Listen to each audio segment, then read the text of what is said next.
Hey everyone. Obviously one of the top news stories of the past couple of weeks has been the death of Freddie Gray in Baltimore and the ensuing popular protest and in some cases riots that broke out in response to what happened to Freddie Gray. I want to address a couple of facets of this whole issue in turn.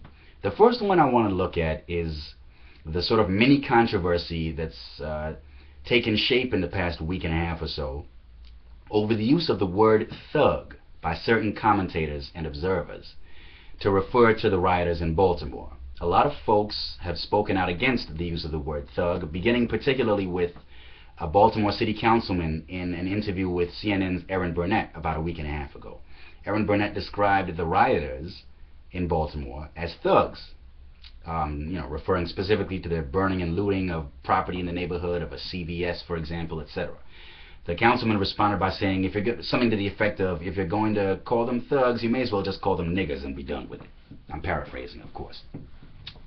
A lot of other commentators, particularly on social media and in the blogosphere generally, have echoed that criticism. They've suggested that, all too often black folks are described as thugs, whereas whites who commit equally, hooliganish acts of violence, such as white sports fans who riot after sports events, all too often don't end up being called thugs. And so the term has become racialized, and people are applying it unfairly to African Americans, and so they really object to the use of the word thug to apply to black folks. I have to disagree completely with that attitude. I disagree with it because the word thug is not inherently racist or racial at all in any way. And second of all, I'm sorry, burning and looting private property, even as a means of expressing legitimate grievances, is objectively thuggish behavior. Now consider the dictionary definition of the word thug. To me, it's mind-boggling that I even have to say this, but I guess it needs to be said. The Merriam-Webster dictionary, for example, defines a thug as simply a violent criminal. It may be of some interest to many people to know that the word comes from the Hindi language. It comes from a practice by a group of ruffians in colonial India who used to commit acts of robbery and murder on the highways and byways of the British Raj. That's actually where the word thug comes from. The word has nothing to do with race. There's no reason why thugs have to be black or not black. There are members of every demographic group one can name on this planet who commit acts of thuggery. So the idea that members of any particular group should be exempt from being described that way, even when their behavior fits the bill, leaves me completely cold. I think it's absurd. Now, I ask myself, what do those who object to the use of this word really want? Are they saying that the word should never be used at all, at any time, in any situation, to refer to people of any background? Or are they saying that the word should not be applied to blacks specifically? That it's okay to call white sports fans thugs if they riot, for example, but it's not appropriate to describe black rioters as thugs. Either way, I disagree with both of those contentions. Again, because the word is not inherently racist, and there are certain forms of behavior that deserve to be described by that word. Sometimes some black folks, some members of the black community, engage in that behavior. I don't see any reason why we should be exempt from it when we actually do engage in it. It's a simple question of factual accuracy. Now, I do concede that a lot of folks out there probably use the word hypocritically. They're quicker to describe black violent criminals as thugs than to describe white violent criminals as thugs. But that's a question of hypocrisy and double standards. And yes, those double standards, I think, do point to likely racial bias on the part of the perpetrators. But that's not a problem with the word thug itself, nor does it mean that everyone who uses the word uses it in that hypocritical, prejudicial manner. President Obama was one of the people who described the Baltimore rioters as thugs, and his spokesman actually stood by that, or claimed that he stands by his use of that word, even as the mayor of Baltimore, Stephanie Rawlings Blake, backpedaled from her own previous use of it to describe the rioters.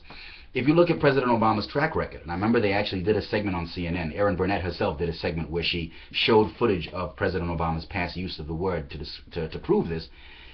He has used the word to describe a number of people who commit violent acts, not just here in America, and certainly not just black folks, but around the world. He's described Bashar al-Assad, the Syrian dictator, as a thug. He's described ISIS terrorists and Islamic fundamentalist terrorists in general as thugs. Hillary Clinton, in other cases, has described people in the past who were hired by big business to crack down on striking workers as thugs. There are many people out there in society who use the word in a good faith manner and in a consistent manner across the board, not in a racist, hypocritical manner. There's no reason why people who use the word correctly and fairly should be pressured to stop using it at all, or even merely to stop using it in reference to black people who engage in objectively thuggish behavior. Okay? Words have meanings that exist independently of our subjective perceptions of them. I don't dispute that certain people have used the word in a racialized manner, but we should criticize the racialized use of the word, not the use of the word altogether. Nor should we seek to strike the word out of the lexicon completely. I'm totally opposed to that approach. Now, the second aspect of the whole Baltimore controversy that I want to address is a lot of the media reporting on it and a lot of the commentary that's being made in the media on the subject, even by many of the activists who are seeking to draw attention to the problem of police brutality. All too often, both the reporters out there, the journalists, and the activists are not looking enough at the big picture. They're not putting enough emphasis on it. Now, whatever happened to Freddie Gray, and whatever the outcome of this particular case is, whether it really was the fault of those police officers that he died, the fact remains that there is a serious problem with police brutality in Baltimore in particular, and in the United States in general. Okay? Now, Connor Friedersdorf, whom I've mentioned in the past, has done a bang-up job over at theatlantic.com of summing up a lot of the problems with policing in Baltimore. He's pointed out that the city of Baltimore paid $5.7 million to victims of police brutality in lawsuit settlements between 2011 and 2014.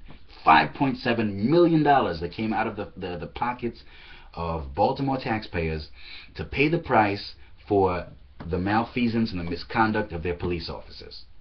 What's more, and again, I'm reading straight from Mr. Friedersdorf's article, over the past 4 years, more than 100 people have won court judgments or settlements related to allegations of brutality and civil rights violations. What tiny percentage of the unjustly beaten win formal legal judgments?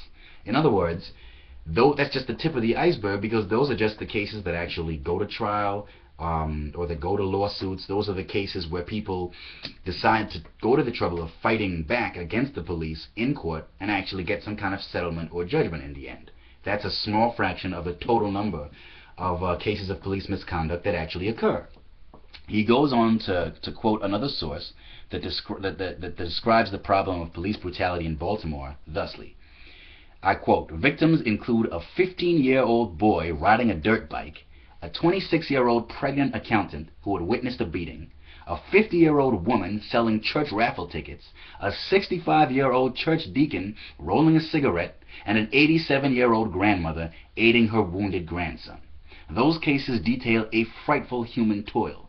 Officers have battered dozens of residents who suffered broken bones, jaws, noses, arms, legs, ankles, head trauma, organ failure, and even death coming during questionable arrests. Some residents were beaten while handcuffed. Others were thrown to the pavement." That's just a description of some of the police abuses that go on in Baltimore all the time. So while we should allow the criminal justice system in this case to do its work, to let the courts analyze and investigate this issue and get to the bottom of it, we must not lose sight of the bigger picture. There is a serious problem with police brutality in Baltimore and again in the United States at large, and that problem needs to be dealt with on a systemic and public policy basis. It's not enough just to look at this particular case and try to make sure that justice is done in this case. You know, one of the pieces of rhetoric that I often hear my friends on the left use is teaching moment. We can use these kinds of incidents as teaching moments to educate the public about the existence of broader problems. Well, we need to hear more about those broader problems in media reporting, and we need to hear more about those broader problems in the activism that we carry out to try to bring about change and reform in this area. So again, folks, like I said in the past, and like I'll say again in the future if I think it's necessary, let's not lose sight of the big picture. The struggle continues. See you all later.